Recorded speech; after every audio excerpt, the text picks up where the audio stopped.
Parlez-moi de ces étrangers qui étaient dans ces camions. D'où étaient-ils?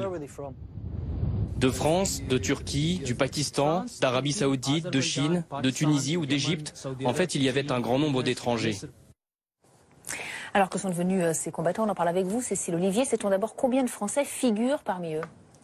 Alors, pour ce qui est des Français qui sont actuellement détenus en Syrie et en Irak, arrêtés par les forces kurdes ou les forces irakiennes, en fait, ils ne seraient pas très nombreux pour le moment. Nos sources nous parlent d'une dizaine de personnes à avoir été capturées en Syrie et en Irak. Selon nos informations, une femme est également détenue en Libye avec ses 2 enfants. Donc, une petite dizaine de djihadistes arrêtés sur place.